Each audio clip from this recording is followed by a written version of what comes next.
রাস্তায় traffic police না থাকায় রাজধানীতে যান চলাচল শৃঙ্খলা আনার দায়িত্ব পালন করেছে সাধারণ শিক্ষার্থীরা। শহরের গুরুত্বপূর্ণ মোড়ে দলগতভাবে দিনভর এই কাজ করেছে তারা। বিভিন্ন সড়ক পরিষ্কারের কাজও করে শিক্ষার্থীরা। তাদের এমন উদ্যোগে খুশি সাধারণ মানুষ। খাবার ও পানি খাইয়ে উৎসাহ দিচ্ছেন। তবে দ্রুত ট্রাফিক ব্যবস্থা ফিরে আনার দাবি শিক্ষার্থী সহ সকলের। এ যেন নতুন এক বাংলাদেশ। নেই ট্রাফিক পুলিশ, তবু সড়কে নেই কোনো বিশৃঙ্খলা। সড়কে শৃঙ্খলা এনে যান চলাচল স্বাভাবিক রাখতে নেমে পড়েছে শিক্ষার্থীরাই। কোনো প্রকার পূর্ব অভিজ্ঞতা ছাড়াই দায়িত্ব নিয়ে নেয়ার বয়সটাই যে এখন। যেখানে প্রয়োজন সেখানেই নিজেকে উৎসর্গ করার মানসিকতাটাই এই প্রজন্মের শক্তি।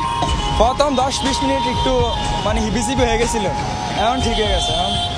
সম্পূর্ণ ট্রাফিক পুলিশের মতো সিগন্যাল দিতে পারতেছি। উইদাউট এনি অ্যানাউন্সমেন্ট আমরা কিন্তু মাঠে নেমেছি এবং সেক্ষেত্রে আমরা দেখতে পাচ্ছি তাদেরকে যদি আপনি ভদ্রভাবে কথা বলেন, বুঝিয়ে বলেন, তারা অবশ্যই শুনতে চায়। প্রথমে ট্রাফিক ব্যবস্থাপনার হিসেব বুঝতে একটু অসুবিধা হলেও নিজেদের মধ্যে আলোচনা করে এক একজন বনে গেলেন এক্সপার্ট। ট্রাফিক পুলিশের কাজ কষ্টসাধ্য, এই উপলব্ধি থেকেই তাদেরকে শ্রদ্ধা জানান ভবিষ্যৎ বাংলাদেশের কাণ্ডারীরা। এখন আর কি ফিল করতেছি যে কত কষ্টের ভিতরে তারা এই কাজগুলো করে থাকেন। রোদ বৃষ্টি সবকিছু এক করে কিন্তু আসলে পরিশ্রম করে যাচ্ছে, অক্লান্ত পরিশ্রম করে যাচ্ছে। আমরা আজকে তাদের দায়িত্বটা পালন করতে এসে আজকে অনুভব করছি আসলে তারা কতটা কষ্ট করছে। একজন এক পাশে থাকবে, আরেকজন আরেক পাশে থাকবে, চারজন চারদিকে থাকলে তাহলে 8টা রোডই কন্ট্রোল হবে। জনগণের সাহায্য করতেছি যে রোডে কোনো দুর্ঘটনা না হয়, অ্যাক্সিডেন্ট না হয়। বাংলাদেশের জনগণ আপনার ভালো থাকুক, সুস্থ থাকুক, ঠিক আছে, এটাই আমাদের কামনা।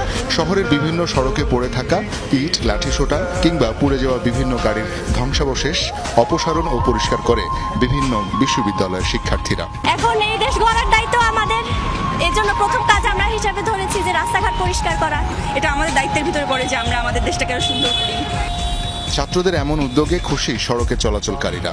মেনে চলছেন শিক্ষার্থীদের সংকেত। খাবার ও পানি দিয়ে ভালোবাসাও জানাচ্ছেন অনেকেই। জিজ্ঞেস করছে আপনারা লাঞ্চ করছেন কিনা, আমরা বলছি হ্যাঁ করছি, তারপরে তারা দিয়ে যাচ্ছে। দেখা যাচ্ছে আমরা রৌদ্রে থাকতেছি, পানির তৃষ্ণা পাচ্ছে, একটু পর পরই আমাদের জনসাধারণ এগিয়ে আসছে। কঠিন অবস্থায় একটা সুন্দর দায়িত্ব তুলে নেওয়া, এটা ভালো। ওনারা যথেষ্ট ভালোই কাজ করতেছে, কিন্তু ট্রাফিকের কাজ ট্রাফিকই করতে হবে। দেশের যদি আইন শৃঙ্খলা বাহিনী না থাকে তাহলে তো দেশের জন্য এটা খুব খারাপ হবে। যদিও ট্রাফিক পুলিশ ও আইন শৃঙ্খলা বাহিনীর বিকল্প নেই, এমনটা মানেন শিক্ষার্থী সহ সবাই।